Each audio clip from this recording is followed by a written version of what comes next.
Boleh jadi kita berbeda, tapi kita tetap satu. Bhinneka Tunggal Ika. Mari kami tunjukkan rumah kami, Indonesia.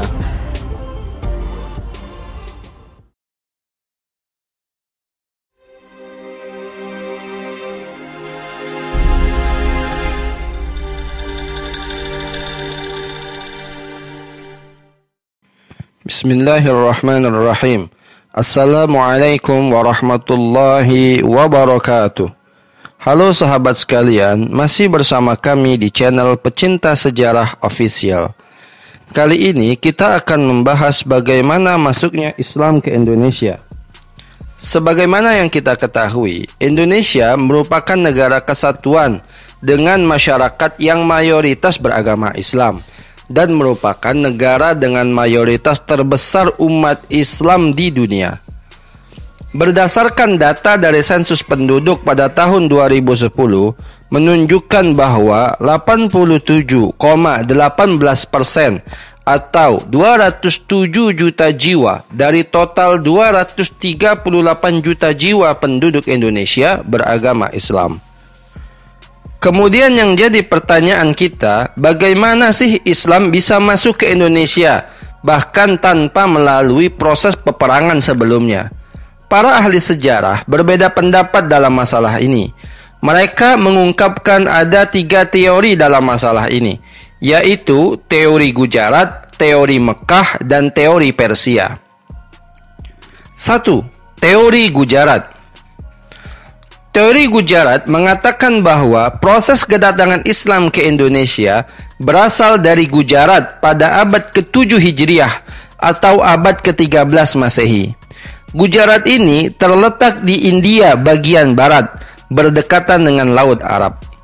Tokoh yang mensosialisasikan teori ini kebanyakan adalah sarjana dari Belanda. Sarjana pertama yang mengemukakan teori ini adalah J. Pitjnapel dari Universitas Leiden pada abad ke-19. Menurutnya, orang-orang Arab bermadzhab Syafi'i telah bermukim di Gujarat dan Malabar sejak awal Hijriah atau pada abad ke-7 Masehi. Namun, yang menyebarkan Islam ke Indonesia menurut Pitjnapel bukanlah dari orang Arab langsung, melainkan pedagang Gujarat yang telah memeluk Islam dan berdagang ke dunia timur termasuk Indonesia. Dalam perkembangan selanjutnya, teori Pitjnapel ini diamini dan disebarkan oleh orientalis terkemuka Belanda bernama Snouk Hourange. Tetapi, teori ini banyak dibantah oleh para ahli di Indonesia.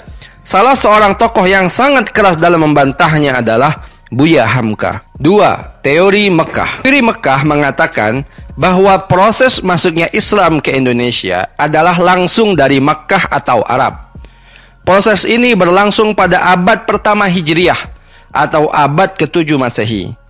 Tokoh yang memperkenalkan teori ini adalah Haji Abdul Karim Amrullah atau Hamka, salah seorang ulama sekaligus sastrawan Indonesia.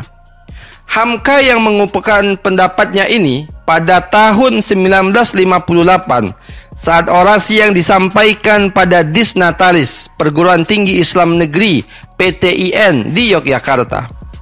Ia menolak seluruh anggapan para sarjana barat yang mengemukakan bahwa Islam datang ke Indonesia tidak langsung dari Arab.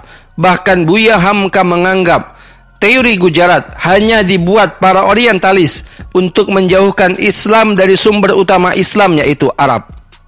Buya Hamka juga membantah keras bahwa Islam dibawa melalui jalur perdagangan, tetapi dibawa oleh para da'i atau penyeru Islam yang kemudian datang sambil berdagang ke Indonesia. Bahkan dalam beberapa referensi dikatakan bahwa telah terjadi surat menyurat antara Khalifah Umar bin Abdul Aziz dari dinasti Umayyah dengan Raja Sridavarman, seorang raja di kerajaan Sriwijaya. Bahkan Umar bin Abdul Aziz sempat mengirimkan seorang juru dakwah ke Sumatera.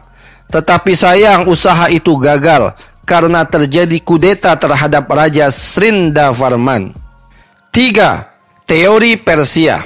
Teori Persia mengatakan bahwa proses kedatangan Islam ke Indonesia berasal dari daerah Persia atau Parsi, kini Iran.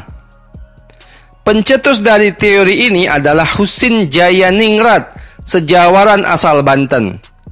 Dalam memberikan argumentasinya, Husin lebih menitik beratkan analisisnya pada kesamaan budaya dan tradisi yang berkembang antara masyarakat Parsi dan Indonesia, seperti tradisi tabut di Pariaman, Sumatera Barat.